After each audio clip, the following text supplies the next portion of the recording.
The world has started to stabilize. Communications between towns and cities and even countries are commonplace. Again, there are no computers yet. There's a demand for accountants again.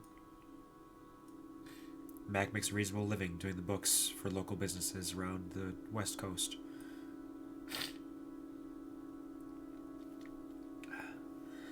Fucking right. Only partially right. Not crying, I'm crying, I'm crying. Did she live or did she die? I don't know. Is that her dying imagination? Did they bring the drawing of the spaceman to her ma'am so she could reflect on the fact that she still loves her daughter? To fix everything? Was it all in her mind? Was it a fever dream? Thank you, Gore, for the clip.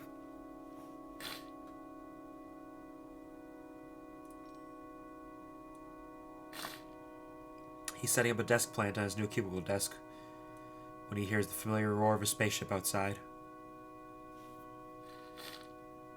Cassiopeia. Oh, I get a choice? Tidy, run, hide. Run. He runs out the door immediately, dropping a heap of folders. Long time no see, Cassiopeia says, grinning. Her skin seems to have been tanned purple by some strange cosmic star. It's only been a year, Max says, but I'm sure for you it's been many more. They both laugh. As he looks at her, Max's chest gets uncomfortably tight. He missed her. He missed her. He wasn't sure if it was the conversations about space and science he missed, or her personality. I have some great stories for you, Cassiopeia says. I'll tell you about them in the ship. What? Max stares at her.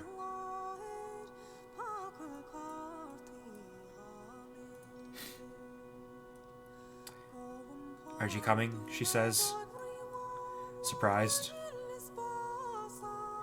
I came back for you like we said. He doesn't know how to answer. I can't, Max says at last.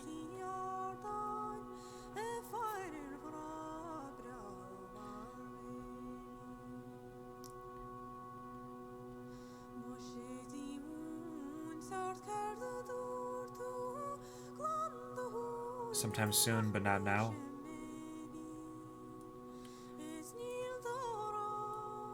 Cassiopeia stares at him, then nods. Mac?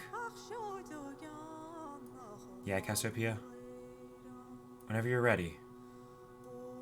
Call me. I'll be there. I'll come get you. See you next year.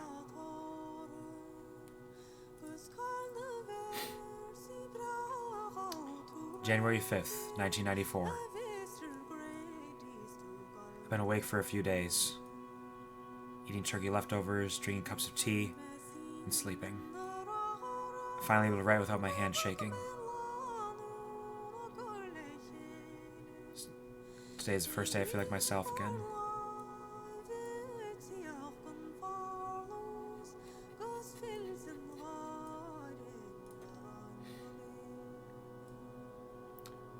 Cullen comes around a lot, every day since I was found. Jack comes too, but he doesn't stay. Yesterday, Cullen brought cake from Maggie, and today he brings me a new journal. He found the remains of the old one in the big house.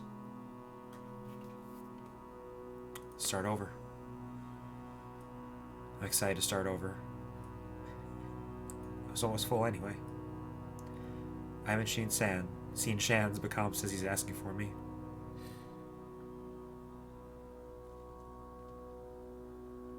Say hi. I tell Colin to say hi.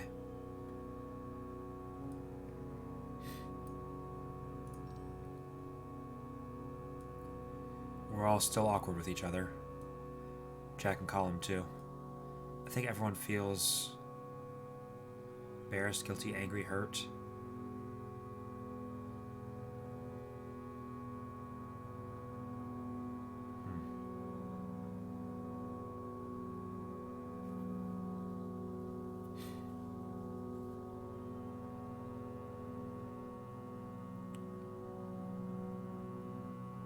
Guilty. Guilt. E. Jack's cooking apology rashers. Soon I'll be well enough to climb Crowin with them again.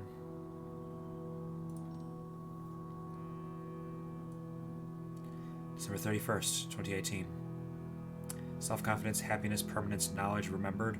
These are all good options. Why do you make me pick just one? Fuck you.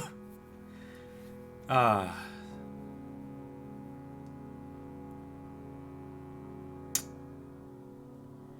go with remembered. Sometimes I wonder if I'll be remembered, and what for. The noble part of me says it's enough to be well loved and live a good life. The ambitious part of me wants a theorem in my name, or at least a nebula.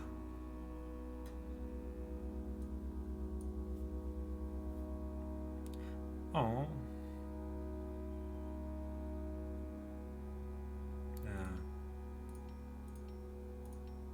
Let's see.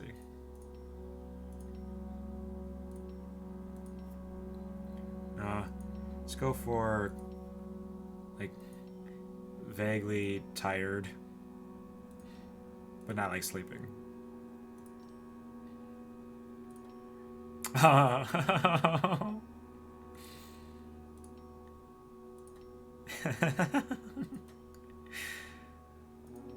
it's gotta be either the smirk, the tongue, or the big smile. It's gotta be one of those.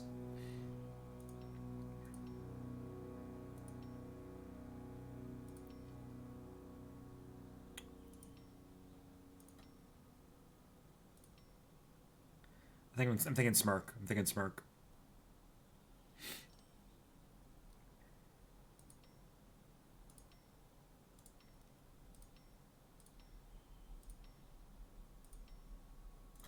I mean, they're all beautiful haircuts, really. I feel like this one makes sense. That makes sense. Color? She had that hair. Unless she's getting old. Nah. Nah, she was blonde in the last picture. I'm gonna stick with that. Assuming this is Casio.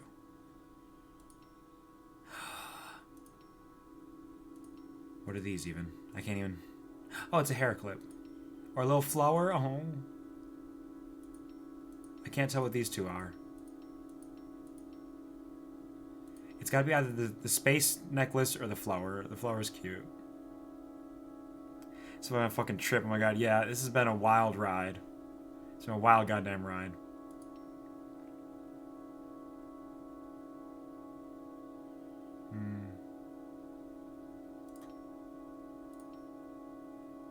Give her a nice space necklace. She got some piercings. Or glasses. Give her glasses. Now we're going full space. Big space, baby.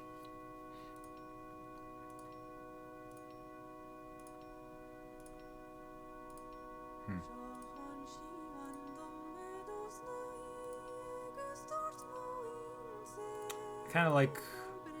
I like the sweater. But I like this too. This one's kind of nice. Simple. What color? Blue. Let's go this.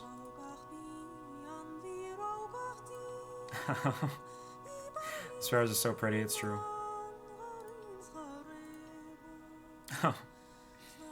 These are all beautiful.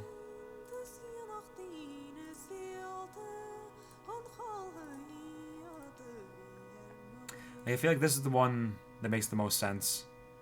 But like these backgrounds are beautiful. The environment. I kind of really like the contrast here. Actually, I'm just like trans rights are human rights, but this is a beautiful picture. I'm going for that.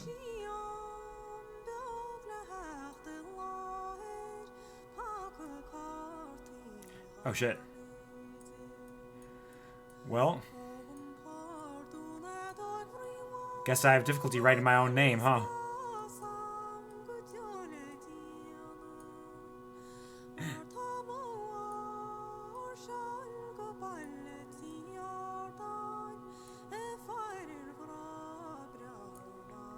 Hold on, there we go. There.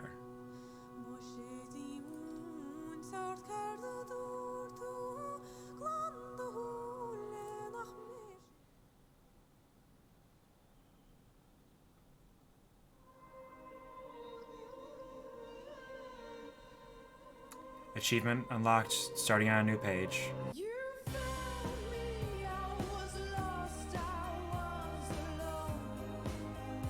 Alright. Trans rights are human rights. She's allowed to be trans and fucking proud in the mountains. Damn straight. Too Mellow? Oh shit, for real? I love Too Mellow. Damn, I wasn't expecting that. Too Mellow's rad as fuck. That explains why the music was so rad. This was good. This was good. I'm glad that me seeing seeing just the main image of this and thinking that looks really pretty, it's probably gonna make me cry. I was right. I was fucking right. Oh man, that was a fucking goddamn ride. Pretty fantastic game, thank you. It was actually Snakey kind of picked it because I had a couple of games. I was like, hey Snake, pick a number between 1 and 5, and he said 4. I said, all right, thanks for picking my next game.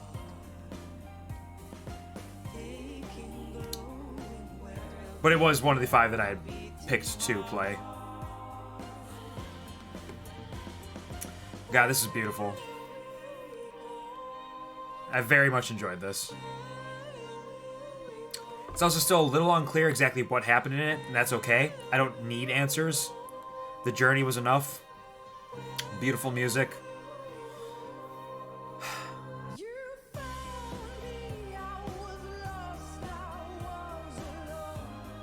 It's very real at some points. Very, very real. But I'm glad we kicked Fergal into the black hole, and then everybody was happy afterwards.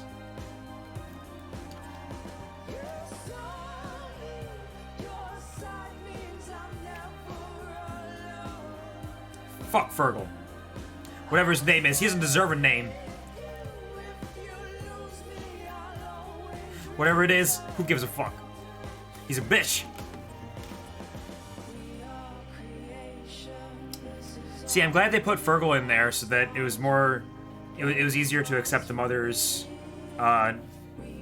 enlightenment. Not that it would have been difficult, because the mom was trying. She was trying. She was misguided. She didn't understand, but she was trying, and she reached the right conclusion in the end. We give people room to grow and learn, even when they fuck up. So if Fergal can grow and learn, like maybe, sure, we can give him a chance, but he's gotta earn his right. He has to earn the right to be in Cassio's life.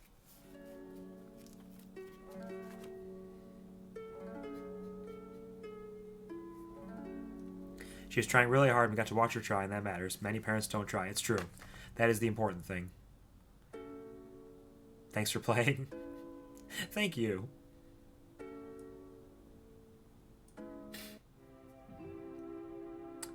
Wait, sorry, what? Excuse me? What's this? Oh shit, we got an epilogue. We got an epilogue up in here. Time paradox, baby. Wormholes. Alright. Maggie, 27th June, 1998.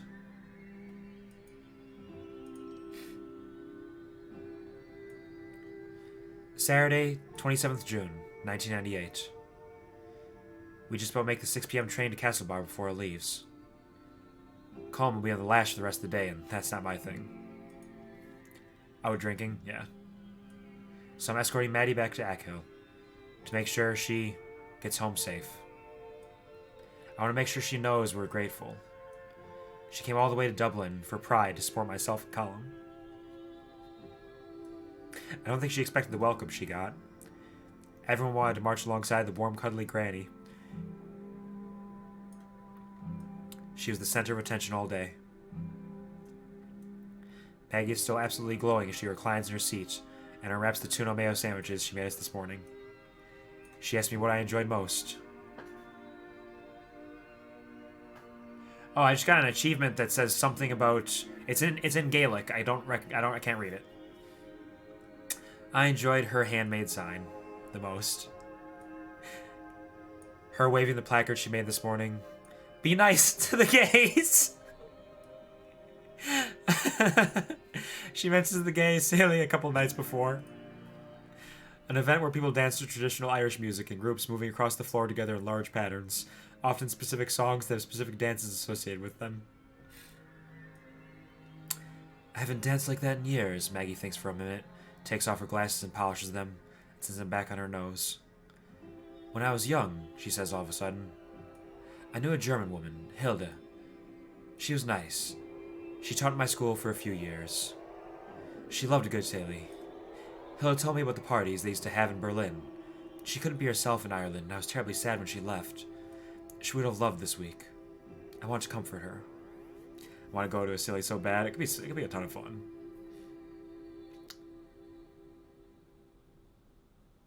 Could visit Berlin. Times have changed. Visit Berlin. Maybe you could still go to Berlin sometime.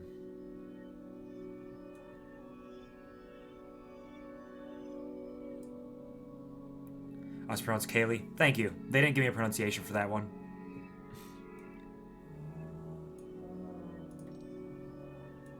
She thanks me and mentions the weather. Outside, the landscape flashes past green, and green, and green under a cloud-speckled sky. In the city, the changing seasons always seem very sudden.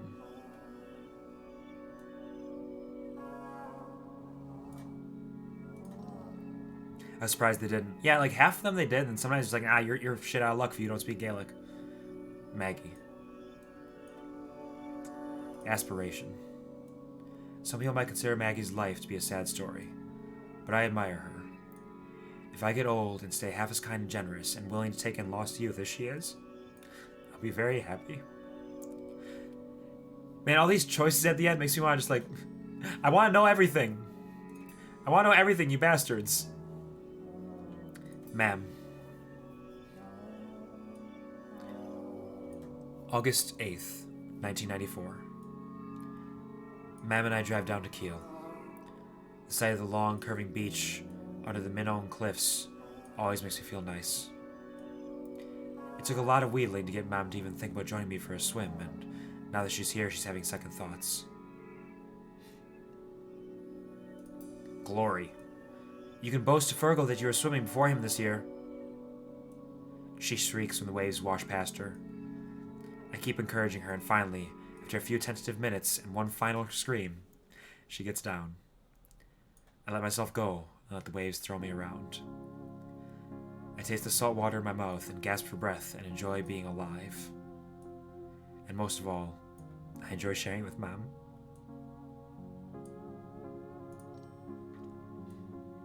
The water's cold, but the wind is worse, so wrapped in towels we dry as best as we can and head to Niles for some tummy-warming chips. Tara is working and waves at me. I'm going to be teaching a class in September, I tell Ma'am. A tutorial class. Thank her. I wouldn't be here without you. It means so much. Thank you.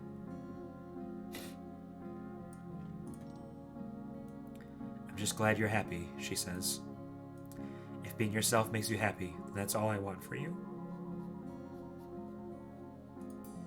I love you. I love you, Ma'am. I reach out and clasp her hand. Thanks for being here.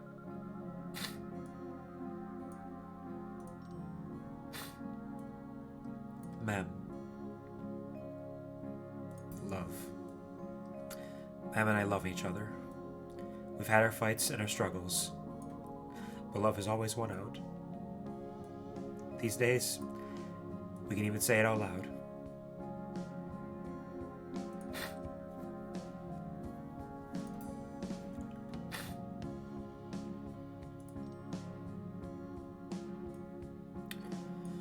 May 15th, 1994.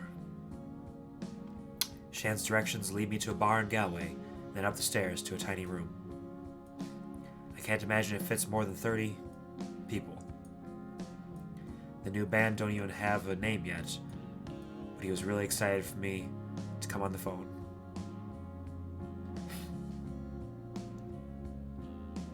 With a friend?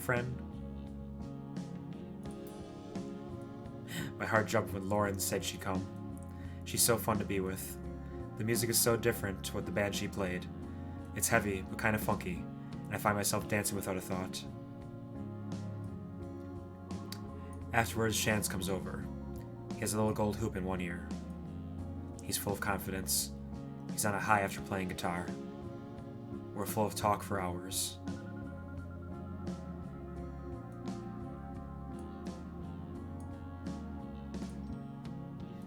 He's excited about doing an audio production course in September. First, he's going to go to New Delhi for the summer with Tara. They're going to visit some relatives they've never met. Aunts, uncles, cousins, cousins of cousins. Do you have somewhere to stay tonight? My couch is always open. I already have something. I booked a hostel. But thanks.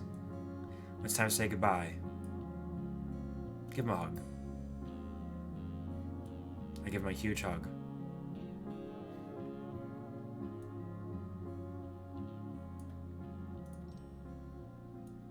Chance.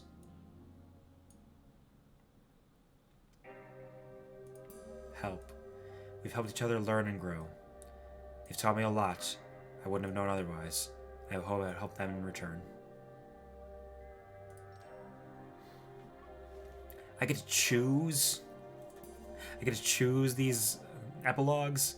Damn, there's more. Okay. Ma'am, September 9th, 2012.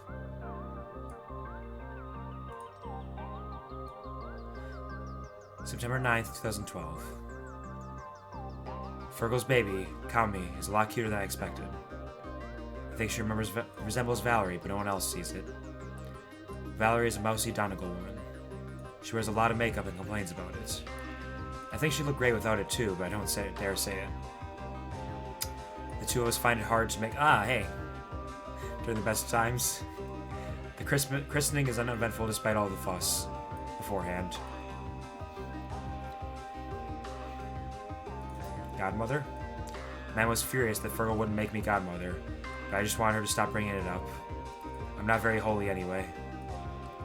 At the dinner in the hotel, everyone is friendlier than I was worried about. Almost all the chads are on the upcoming All-Ireland final between Mayo and Donegal, and whether Mayo could lift their Sam Maguire curse.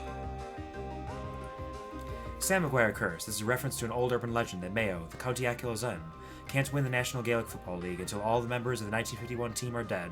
As of May 2020, the legend still hasn't been proven false. The local Fine Gael councillor drops by to the hotel to say hello to Fergal something something.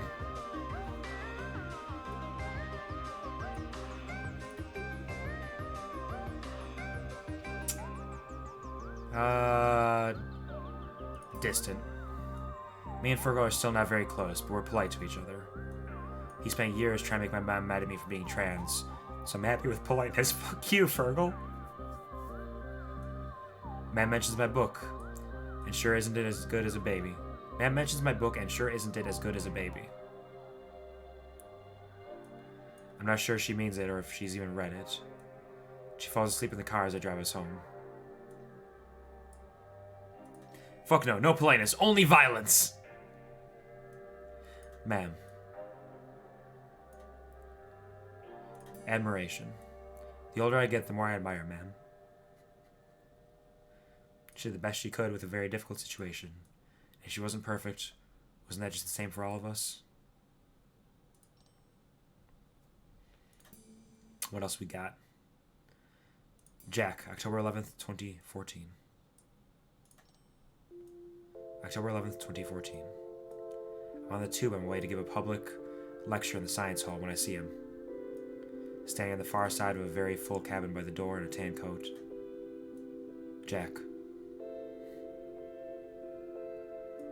It takes me a long moment to put it together in my head. By the time I realize he has hopped off. He's older.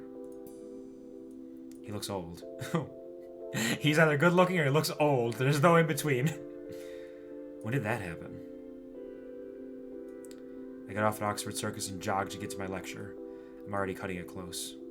I returned to my hotel after an evening of black holes and event horizons, baby. Black holes and event horizons. On my laptop, I look Jack up online and find him. That means he's probably not with Colum anymore.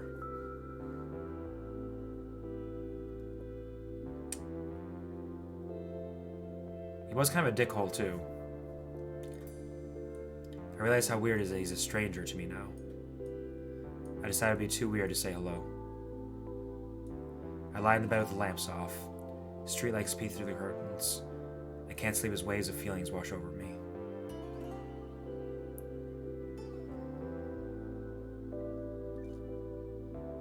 Happiness. Happiness. Jack. Jack's journey, Colum and Jack. What is Jack's journey? Jack was the one who left. That's how I always think of him. Ireland was just too small for a personality as big as his.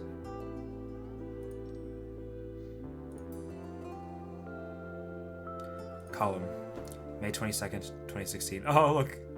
He became a thick boy. A thick Irish lad. May 22nd, 2016. Colum and myself are doing last-minute wedding preparations in Maggie's old cottage. He's been renting it out for the past few summers since he saw the big house renovated into a posh B&B. We spend the day making sure the cottage is spotless before Chris's parents arrive. We're your family.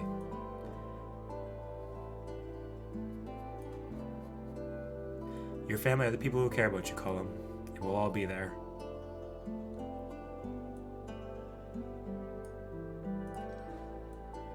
Just before we leave, Colum places a box of chocolates in the bedroom.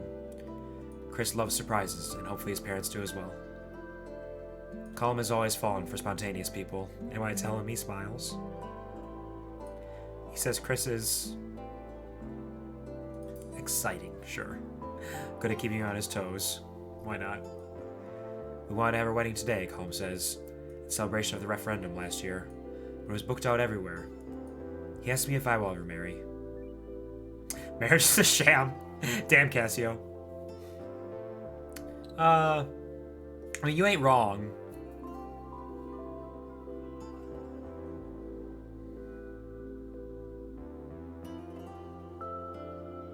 What about Lauren, the girl that you went to the concert with, right? Couldn't settle, marriage is a sham. Yes. Well, let's say yes. Let's go for it. He never misses a chance to remind me how I postponed marrying Sam every year. Okay, so Lauren's out of the picture. It's Sam now. Got it. We burst out laughing. He tells me I never changed and pats me on the head with a rolled-up wedding brochure. Colum. Colum's value, Colum's self, Colum's choice. Why do you give me so goddamn many options? I hate it. Colum's value. Colum puts too little value on his own happiness, and too much value on the happiness of those around him. Thank God Chris is able to see when he's wearing himself thin for other people. Good old Colum. He's a good boy. Maggie, December 25th, 2014. Oh, Maggie's getting old. December 25th, 2014. Maggie comes over to myself and Mam for Christmas dinner this year. Fergo's with his wife, and Colum is away visiting friends. Tradition? Happy to come? Tradition. I've rarely missed Christmas on Echo. Just the three girls, Mam says. Good fun. The three of us get very giddy, cackling like old hens. Point and Column's sources all gone to our heads. Fergal comes by in the afternoon and everything gets a bit more hectic with baby Kami. So I bring Maggie home and she invites me in for a last cup of tea. I tell her it was lovely to have her. She should come again next year. And she sighs. I don't think there'll be a next year, lad. She says with a laugh. Not if the doctor's right.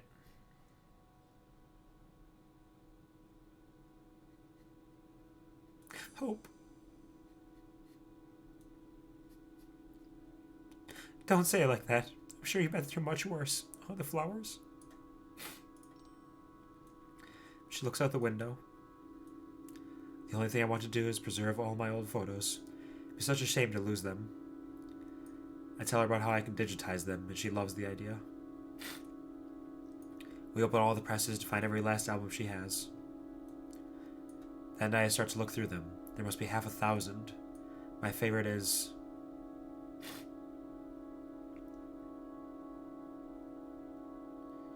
Beach. Maggie in her late 20s on Keene Beach. She's just out of the water, is wrapped in a towel laughing. Maggie. Maggie and I weren't born family. But we definitely became family.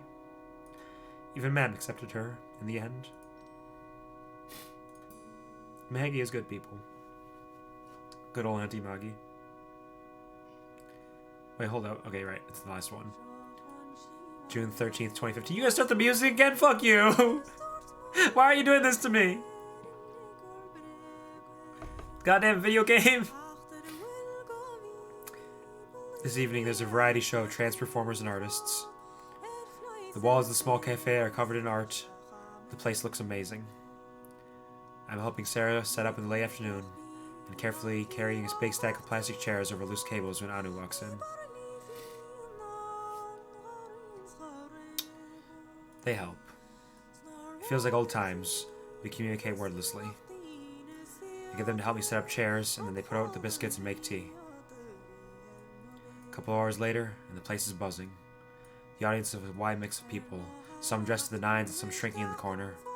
I see Anu's wife, and she comes in with the kids, and go over to say hi and watch beside her. Wait! Wait. When it's Anu's turn, they perform a spoken piece about coming out as non-binary, and their name changing from Ishan to Shans to Anu! Fuck yeah, I knew it! A name I take as my heritage. A gift from my lineage. Unlike me, they're okay with being called Shans by very old friends, or Da by their own kids. But Anu is what feels right. My heart? My heart is so happy to see how they've grown since we've known each other. Good for you, Anu. Fucking good for you. At the end, their 3 kids scramble up on stage, and the 4 of them perform a song together. They're good, of course. Anu has been playing music and singing with them since they were tiny, but I think it's their combined sweetness that hits the crowd most of all. Anu. Pride. I'm proud of the person they've become. They've struggled against discrimination and fought hard to find their own identity, but still generous and compassionate and brilliant. Good for you, Anu. Anu, year 1, 6 months after the event. Oh, this is in 1990X. Okay, 1990X. Anu, year 1, 6 months after the event. Year 1, 6 months after the event. The dark matter storms have ceased and the black hole radiation has diminished. Cassiopeia has been searching along the west coast for parts that could be used to create a small spaceship. The humans left alive are scattered across the land, panicked and sometimes dangerous. So Cassiopeia keeps to herself. So it's different timeline, different world line of some kind. It's good for thinking. Everything is so different now. It's my hypothesize that black holes are the seeds of new universes. Cassiopeia can't be sure. Her opinion changes from day to day. Branching universe. Did 100 unlikely futures separate and branch out, blooming like a wild garden? As Cassiopeia sits alone by a campfire one night in June, she spots someone watching her from the bushes. She stops playing with her makeshift radio and says hello. Eyes. As they come closer, Cassiopeia's first impression is their eyes shining in the campfire light. What's your name? Cassiopeia says. Anu. She tosses them a can of beans and a blanket, and they eat quietly and hungrily. Over the next few months, Anu and Cassiopeia became inseparable. They make a good team. The last missing piece is fuel. It takes months, but one day Anu sees something shining on a beach. Cassiopeia runs to them. Her heart fills with joy.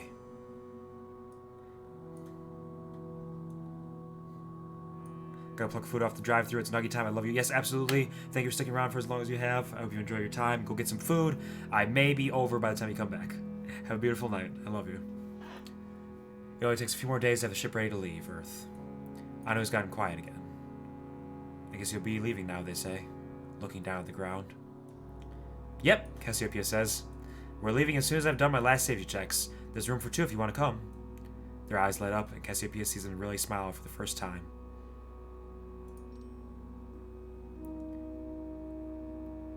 Breach. 4 years since the event. 4 years since the event. Cassiopeia drops down out of the atmosphere above Accio with the latest load of supplies. She's been coming regularly to help the communities rebuild, and to help them build protections against the wild things that have grown up in the vacuum, the anomaly left behind. As she approaches Kiel Post Office, the sea is storming around it, teeming with tentacled horrors slamming against the tiny building. There's a gun firing desperately through its window. Damn! Shit got real fucked in this world. Plasma jets! Cassiopeia quickly maneuvers her ship to angle her plasma thrusters, burning the tentacles until they retreat. The sea recedes, taking its terrible horrors with it, and Cassiopeia lands immediately. She rushes inside and finds Breach, McHugh, holding her shotgun in her hand, looking tired, but very much alive. Well, you're a sight for sore eyes, Breach excitedly says as Cassiopeia steps in. Breach puts on the kettle and they sit down to catch up. Sometimes I don't know how we keep going, Breach says. It's all we can do to hold this place together since the event. Community. But you're still a community. That's the most important part. Looking out for each other is how you survived and how you will. Breach sighs and looks down at the table, at the heap of half-woven crosses she was making before the terrifying interruption. You still make them? Cassiopeia asks.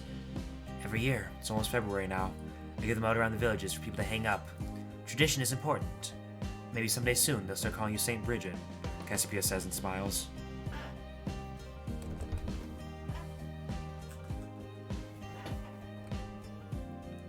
Before she leaves, she gives Bridget a little token.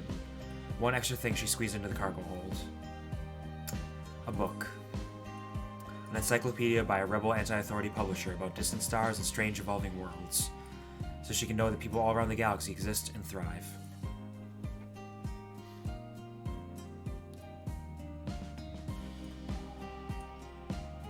"6 years after the event. Cassiopeia should have known better than to take risks in authority space.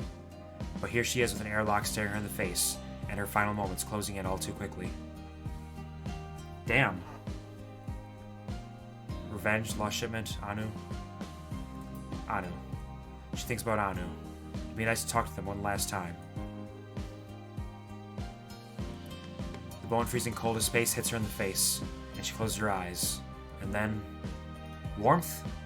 She opens her eyes again to find herself in the hold of an old Harris freighter, 2 elderly women staring at her.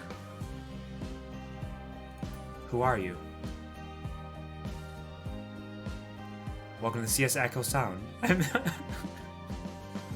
I'm Space Pirate Mags O'Malley, the one and only. This is Captain Hildegard. We've been tracking the Authority for a few days. What happened to you, kid? It's beautiful. Cassiopeia tells them her story while they grin at each other. It'll take you as far as Cronus, O'Malley says. Then you can figure out the rest of it yourself. The danger for you? Cassiopeia hesitates. I don't want you putting yourselves at risk, she says. Don't worry about us, Captain Hilda laughs. We're old, alright, but we're the most experienced space dogs you'll find in any corner of the galaxy. Space Pirate Mags interrupts. There's something we're forgetting. I've sent the ship to warp, for an hour to save his houses. So let's make a cup of space tea for you, my wee lamb. You must be parched. Thanks for drawing. This game's a bitch. I hate you. Beep. You got anything else? Is it just it? Thanks for drawing. Is that the end of it? That might be the end of it. Perhaps we are complete now.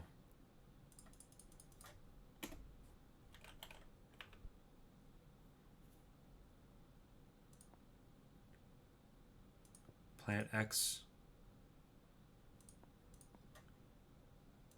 Resume thanks for drawing? I think that's just it. I think it just ends with thanks for drawing. Alright. Well. That was a fucking game. Let me tell you what. You done, son? Yeah, we're pretty much done here. I gotta wake up in the morning for some emergency response team training. So it's not too late, but if I get ready for bed soon, I should be able to get a decent amount of sleep, which is good. And I am tired because I did not sleep enough today. And I'm tired because I fucking cried a lot. Golly damn. Golly damn G Willikers. Alright. We are going to wind down here. I'm going to just pop on over to this screen, as always. And we're going to send a little raid over to my boy, Puppy. He's having his birthday celebration subathon. He's going for, last I checked, the total time was like 38 hours or something. He did sleep. He took a nap. He's taking care of himself. We're very proud of him. We're going to send some love over to him. Which is also appropriate because Puppy is trans and this is a stream all about trans rights or human rights. And my boy is a blessed, blessed, beautiful boy. So, here is the raid message. If you do not have a sub, here is the raid message. If you do have a sub, and actually, I might change this at some point because I like the tongues, but I think I might want the raid message to be the QuvarTV GIF eventually. So maybe I should just do a quick rare time, or actually, you know what? Puppy birthday, ha, get it? It's like happy, but puppy with QuvarTV GIF.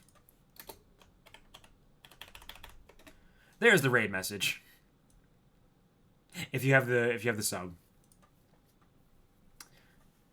So, wow, that was a really powerful game. It was beautiful, absolutely lovely, wonderful. I'm very happy that I played that. I knew right away. I knew right away it was gonna make me cry. It's got music by Too Mellow. It fucking rocks.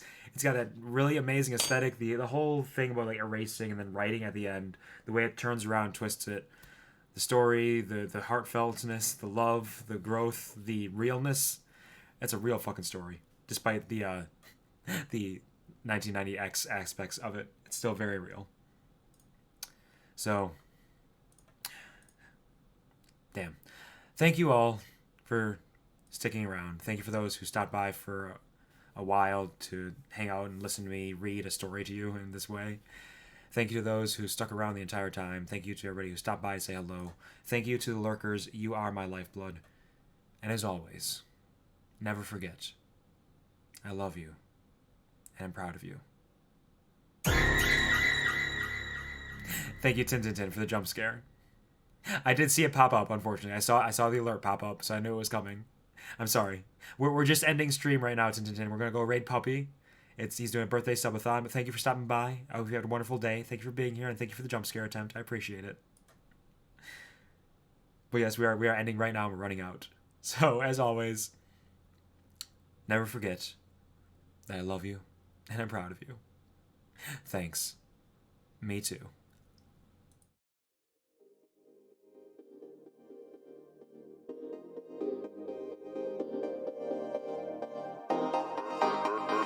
Urban Boy 7323232.